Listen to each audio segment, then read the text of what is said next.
uyabusa asibona njengawe. We love you Lord, we love you. Wena wedwa onguThixo wamazulu, wena wedwa onguKunkana oKunkana, akekho njengawe. uNkulunkulu wethu ongcwele ukuthandwa kuwe ngegama likaJesu Kristu elinamandla ngegama likaJesu Kristu eliphilayo mana nomntwana wakho uNkulunkulu wethu ongcwele kungakhulumi yena kukhulume wena uqobo ngegama likaJesu eliphilayo mana njalo uNkulunkulu wethu ongcwele njalo uNkulunkulu wethu ongcwele siphakamisa ubukhona bakho ngegama likaJesu eliphilayo. Gama likaJesu Kristu elinamandla zubiseka babengabani gama likaJesu indawo yethu yokuqasha, indawo yethu yokuphosela, akekho njengawe. We love you Jesus, we love you in the name of Jesus. Hallelujah, hallelujah. Shala uNkulunkulu izandla enkulu kakhulu. Hallelujah, hallelujah.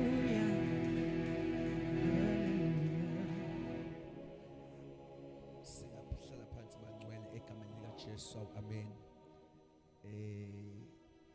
Ngiyathanda ukuthatha ithuba ngibingelele kakhulu egameni likaJesu from umphathi wohlelo ufundisa uDlamini nenkosikazi wakhe. Amen. Mama Bishop ekhona phakathi kwethu ubhuti usisi egameni likaJesu. Amen. Abazali besound, abazalwane abasinceda kwi-media abanathi online, siyabingelela kubo bonke abangcwele. Amen. Ngifisa sibukisane this scripture bazane very shortly, the Proverbs chapter number 22 verse number 28. Proverbs chapter number 22 verse number 28.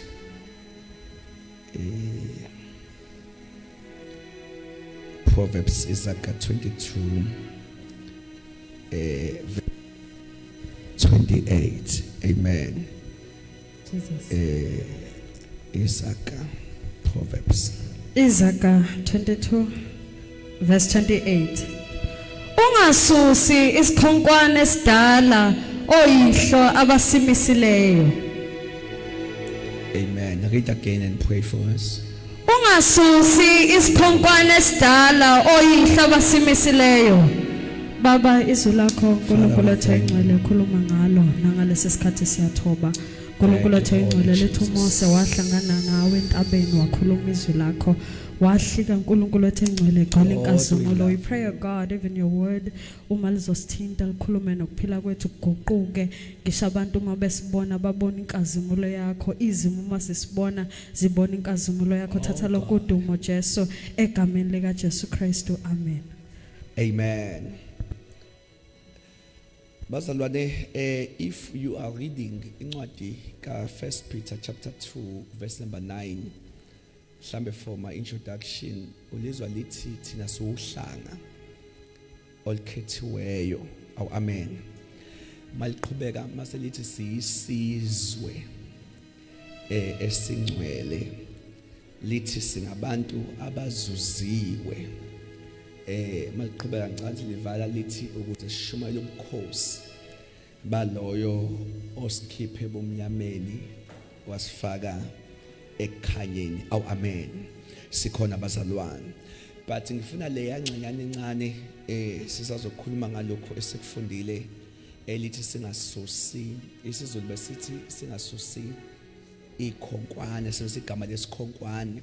Amanye amahumusho kwisingisi aveza igama le-landmarks. Amen. Amen. Sikhona bazalwane, but ngifuna ukuqala ekutheni kuna la khona la izweni mawuthi uyahamba khona uyihambele kube right, kodwa kunendawo mawuthi uyahamba uthola ukuthi uthola kunabantu, kunesango kubizwa ngama border gate. Kunabantu othola ukuthi bakubuza izinto ezithize zokuthi ufuna ukusuka nje la uye kwenye indawo unalo ilungelo. Amen. Lapho kusetshenziswa izinto engaba ama passports, depend umuntu uyaphi kwezinye indawo amavisa sikhona abazalwane ngamanye amagama shothi nje empilweni even generally kuneyindawo umuntu othi uvumelekile ukunyathela kuzo kodwa ezinye uthola ukuthi akavumelekile ngeke ngabona edrobheni umuntu ahlezi kulo I think it was yesterday ngiyabona kuneyintolo evaliwe mangidlula kanti zivalwe ngoba kudlula laba abahamba bechecka I don't know noma permit or what for mama foreigners then base begcina bevala izitolo zabo kushuthi ngenxa ukuthi bayazi ukuthi bagxobe komunye umhlaba kodwa ngongemthetho amen ngafisa mhlambe bandla kaKristu ukukhuluma lokho kafishane ukuthi if you are checking that uthola ukuthi hayi ngoba umuntu engekeke ngokomhlaba eye kwenye indawo engahaya kodwa uthola ukuthi kunembuzo ofane iphenduleke mabezothi kuphi ukuthi produce amen kwesinye isikhathi kwezinye indawo ebuzwe nanokuthi uyapi uyobuya nini uthola ukuthi there is all that sikhona abazalwane sikhona abangcwele now leyo nto kusho nje umhlaba uthi uwodwa kodwa kunezikhonkwane ngifuna ukuhlukanisa namhlanje phakathi kwesikhonkwane nokubiya because if biya into engcono ngoba into oyibona ngamehlo uthi nansi ifence but isikhonkwane sitha kube into ethi ayihluke ngoba ukuthi ubuka kude kwi-site kufanele uzusondele eduze kanti kunento emfishanyana efakiwe yabethelwa kuhlukaniswa ama-site yayisikhonkwane uthi ukuthi at the distance ubona kuyafana but as you come closer mase uyabona awukanti enye indawo engapha enye futhi indawo engapha sikhona kodwa abazalwane it's like even le ama border gate uthi ukuthi nje uhamba indawo yeyifanela konke kunezihlahla but uthi uyabona sekunesango khona la sekuyamiwa but ngamehlo ayikho mhlawumbe ngapha kuhluke ngani izinto ungayibona sophakathi ukuhluka ngokomhlaba but uthi izinto eziningi ziyafana kodwa abaziyo bayazi ukuthi enye indawo lengapha enye indawo lengapha sikhona abazalwane from the scripture that I've quoted elithi thina siyisizwe now alikwazi ukuthi siyisizwe kanti asinayo ingxenye yomhlaba ofanele siphile kuyona oh Jesus amen let me repeat that uma First Peter chapter 2 verse 9 uzothi you are the chosen nation want wasibiza ngezwe automatically shuthi sinomhlaba wethu sibe nolimi lethu sibe nesikompilo lethu as Christians ngisho ngo amen but I'll be very short ukhona ukuthi amen la endlini ngiyacela nje amen because ngikhuluma mhlawumbe into very sijendakala should as si addresswa njengezwe as addressa njengezwe should fanele sazi ukuthi uma siyizwe sinawo umhlaba wethu sikhona kodwa abazalwane now le scripture ke sesifundile kukhuluma a wise man uSolomon ume addressa esikhathini sakhe addressa the church addressa izwe abantwana bakaNkulunkulu uthi nisize ningayisiphuli ikhonkwane usethi ezabekwa wobaba sikhona kodwa abazalwane uthi ningayisiphuli sikhona kodwa abangcwele uthi ningazi siphuli ikhonkwane ngamagama ningayisusi lezi zinto ezihlukanisa nabanye because isikhonkwane is there ukuthi mawufika uzobekwa ukuthi manje vele ungazi abantu noma bayayazi into okhuluma ngayo uma kufika kuzobekwa kuhanjwa khona uthi ugcina lana ke kwesikhathi manginehlahla kuthiwa yilesa sihlahla uma ngena lutho kuthiwa nje ugcina la mase uthatha into ethize uyibethela shuthi as Christians the first church okunobaba bevangeli kulo babephila impilo yokuhamba befaka ngisho amen la endlini but I feel I have to speak something la babephila impilo yokuhamba bebethela ikhonkwane ezithile othi uyafika thina sifika late uzokuthiwa njalo akudlulwa la awakudlulwa la kuthiwa hayi omunye umhlaba ngapha futhi omunye umhlaba sikhona kodwa bazalwane. Now use addressa uSolomon usethi ke ningayisiphuli mhlawumbe ikhonza ecela ngamtshela makhelwane ungayisiphuli ikhonkwane ungayisiphuli ikhonkwane thanda makhelwane ungayisiphuli ikhonkwane angazi kwenze njalo la eThekwini senomoya okuba quiet kanti kuyakhulunywa enkonzweni ningayisiphuli ikhonkwane ningayisiphuli ikhonkwane. Now ngoba thina asingenile Dlamini asibanga nenhlanhla ukuba sebandleni lokuqala lihambe libethela uthi lithi le verse do not remove the ancient boundary which were the landmarks which were set by your fathers. Tina, we are not the fathers of the gospel. There are people abangobaba abahlanganisa ngisho isivumo saleli bandla abahlala bahlunga ngisho incwadi zonke ezayibhaliwe ngoba there are some rejected books ezayibhaliwe ezinye kodwa kungathiwa iqualify ungena kulomqhubu lo 66 books esisubiza ngeBhayibheli. Thina siaccepta lokho baba bakusethile. Thina abazalwane ngicela ukuyiphinda le thina we are there ukuthi isikhonkwane la ayishuza ngisayi ngale sikhona kodwa abazalwane uma bazalwane ngifika mina ngithola isite mase ngibekisa isikhonkwane ngisibethele ngife ngingakakhe umfana wami mayefika akasahlangene nokubethela okwakho kubuza ngabe induna noma babekhona ukuthi ubaba isiphi isikhonkwane ayesibekile kwisite yakhe okwakhe noma engathanda ukunweba akangenile akabanga nenhlanhla yokuzonegotiate isite yena uze njenge beneficiary church thina size njengama beneficiary kukhona abantu abahambe eqala singafisa ukuthi ngabe siyibo kodwa manje eziyikhonkwane ngiyayisaba kwakuze befe emhlabeni ebethela.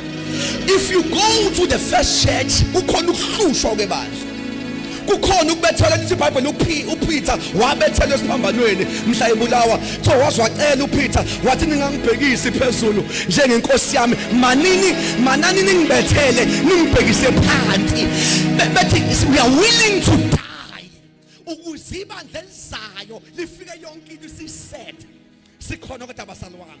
Now uma thina njengebandla namhlanje sesikhona we need ukwenza ukuhlezi sisearch ukuthi baba babethelaphi bathi kuhanja kugcinwephi sikhona kodwa abazalwane ngabe senza umcimbi asiwenzi ngendlela esinukwenza ngayo sichecka ikhonkwane abayibeka ukuthi konjo babenza bejabulile babejabula bethi asidluli kuphi. I remember one of the fathers uJob igama lakhe lithi uma ingane zakhe zine party tho wayebuya ezohlaba ehlabe alithakethe uNkulunkulu angibazi ngesikhathi bejabulile abantwana bami mhlambe baphuse baze beqe ikhonkwane bathuka wena tho wayehlaba ethi uNkulunkulu ngicela ubathethelele in case beqile into ongamele beyenze because of utshwala kade bekudla sikhona kodwa abazalwane. Now thina as the church noma singane ngizothini iwisdom engathi yabadlula obaba bokuqala kodwa ngeke sifane nabo.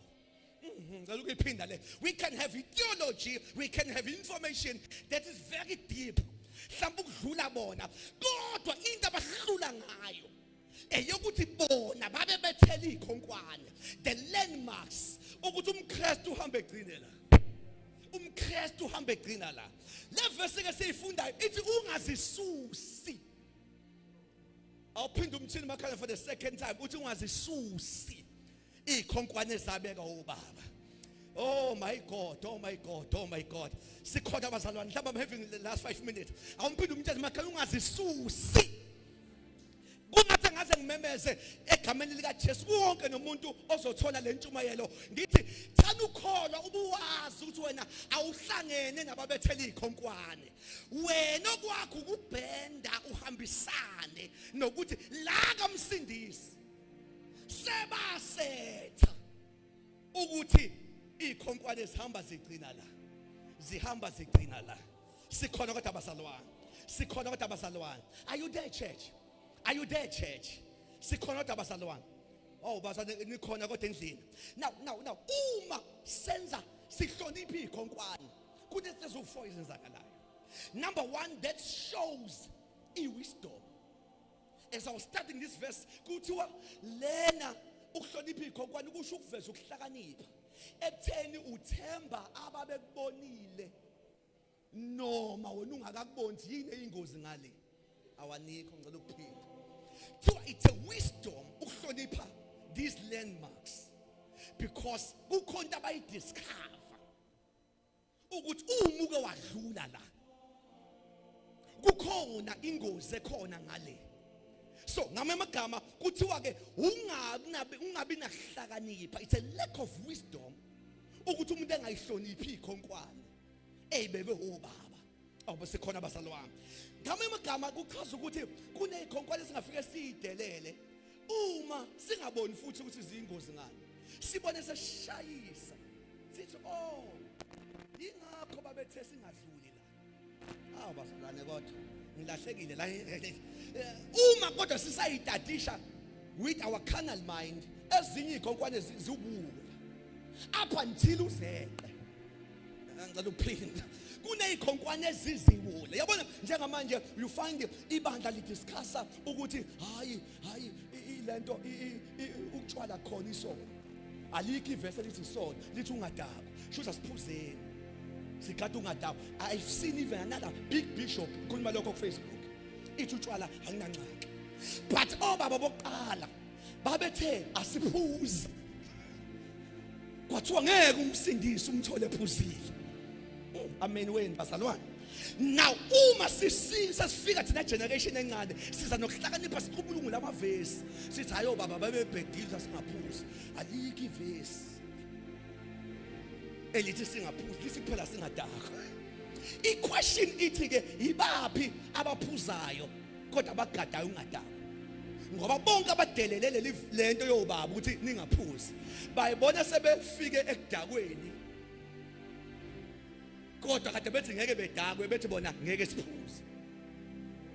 Basa niyaphuza no ameni ungekho. Niyaphuza nibazalo. Now you see ukuthi baba bafike basho into engekho evesini, kodwa bayibethela sakhula sazi nje ukuthi ikholwa notshwala. Now uma sesiyafika njenge generation namhlanje sithi hayi ngeke babeganga ivesi lithi ungadakwa. Angisisho njalo.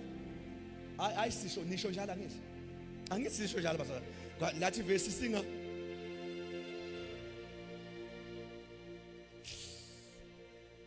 thina sabantu bembhalo thina we are the Bible scholars.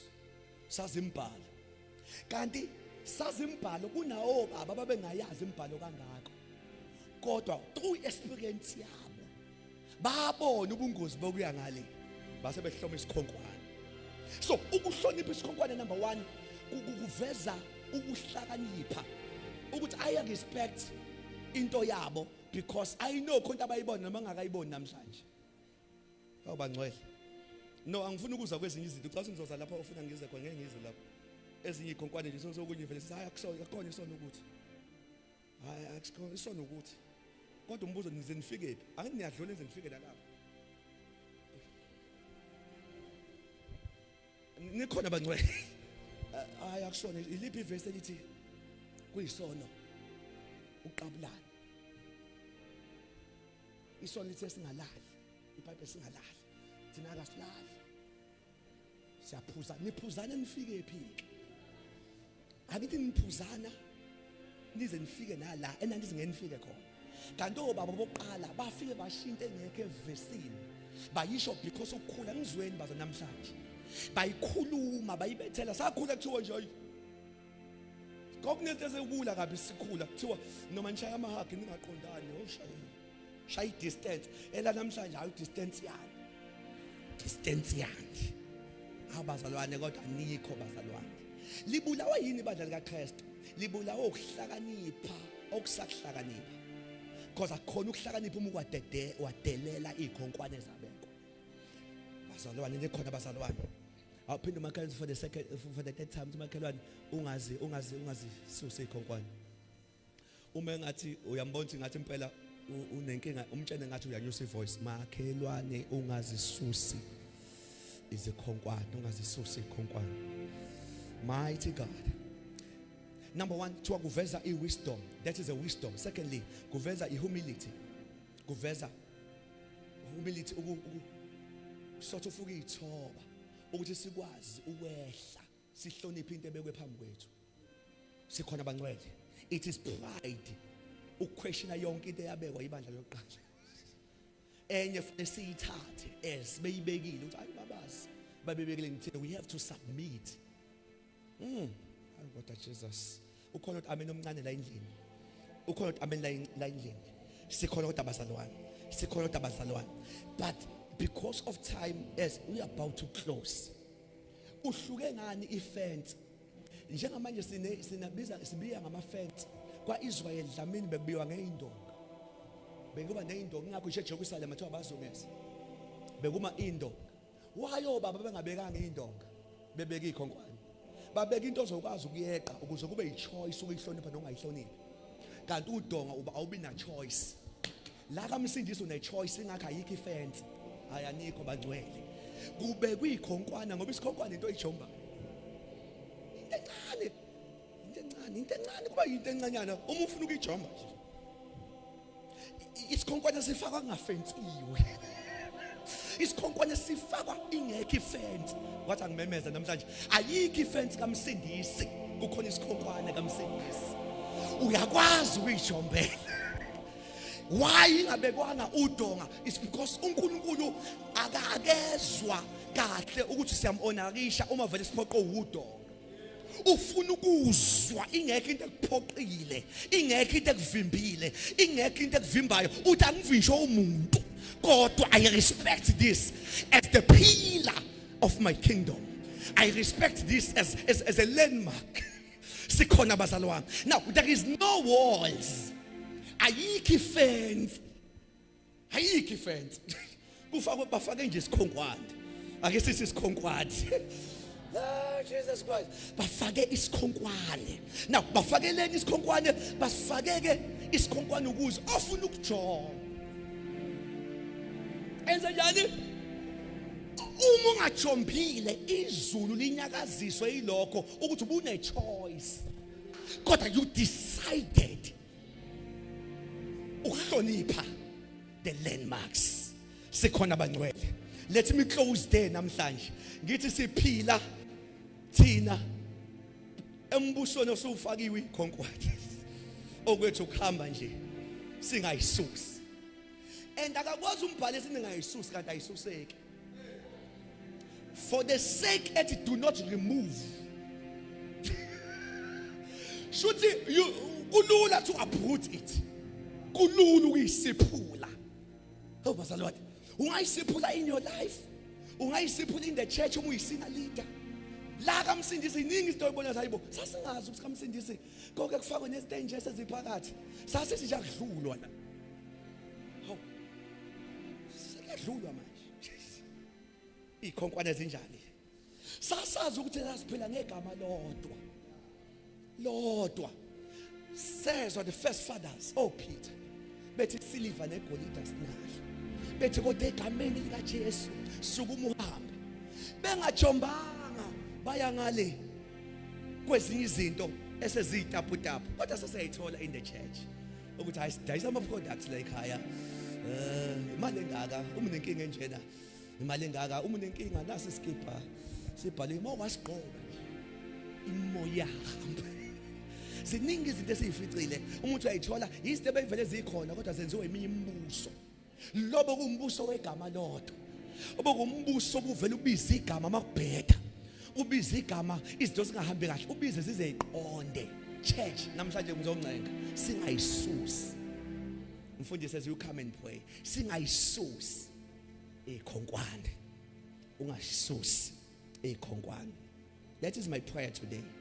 Singayisusi ini ikhonkwane. Let us pray. Thank you, Jesus. Singaphakamani sonke bangcwele simeni ngenyawo zethu and pray. Baba, egameni lika Jesu Kristu waseNazaretha ntambama, uNkulunkulu wethu ongcwele, khuluma nokuphila kwethu ngezwi lakhe eliphilileyo nelinamandla. Sikunikeza udumo, Nkosi yamakhosi. Sikunikeza izibongo, lithi izwi lakho bonke Nkosi obathandayo uyabayala ubasole, uNkulunkulu wethu ongcwele. Lize lithi izwi lakho yonke imibhalo iphefumulelwe nguwe, Baba wethu ongcwele. Wathi ilungelo ukuyala ukusola nokuqondisa, ukufundisa ukuze umuntu kaNkulunkulu apheleliswe. Baba wethu ongcwele, aphelelisele imisebenzi yakho emihle. Siyabonga ntambama egameni lika Jesu elinamandla onke for this message, oh God, ukuthi uzosikhumbuza ukuthi zikhona ikhonkwane zabe kwaye endulo, Baba wethu ongcwele, ukuthi singayisusi egameni lika Jesu Kristu waseNazaretha. Baba, siyathandaza egameni lika Jesu ukuthi mazikhona uNkulunkulu ongcwele bese isusiwe namhlanje. Baba wethu ongcwele, siyayibuyisela egameni lika Jesu Kristu elinamandla onke. Uma kukhona ikhonkwane ebese sizeqile uNkulunkulu wethu ongcwele ngenxa yokuhlakanipha nokwengqondo yethu, Baba, siyathandaza egameni lika Jesu sibuyele emumva uNkulunkulu wethu ongcwele, njengalokho kusho izwi lakho lathi uyebo makuba uyebo, uqhama kuba uqhama. uNkulunkulu wethu ongcwele, nentambama egameni lika Jesu, we are not just praying, oh God, kuleli bandla, but we are praying, oh Father, for the entire body of Christ. Sithi ikhonkwane ezabethelwe kule nkonzo, uNkulunkulu wethu ongcwele, mayibuyele egameni lika Jesu elinamandla onke. Baba wethu ongcwele, nezinto uNkulunkulu wethu ongcwele ezibese siyifakile embusweni wakho, Baba wethu ongcwele, we pray egameni lika Jesu Kristu waseNazaretha. Sizukuphila kwethu, Moya ongcwele, usize ngisho nembeza bethu egameni lika Jesu Kristu waseNazaretha. Siyabonga uNkulunkulu wethu ongcwele, sikunikeza udumo lonke lukufanele. Liphilile izwi lakho, linamandla uNkulunkulu wethu ongcwele. Thatha ke Nkosi indawo yakho egameni lika Jesu Kristu. Siyakuphakamisa uNkulunkulu wethu. Father, we love you and we glorify you in the mighty name of Jesus Christ. Singayiphi inkosi izandla ezinkulu kakhulu ntambama, singamshayela uJesu wethu izandla kakhulu and give him the praise, for he is worthy to be praised. Thank you, Jesus. Thank you, Jesus. Siyabonga kakhulu bangcwele egameni lika Jesu elinamandla onke.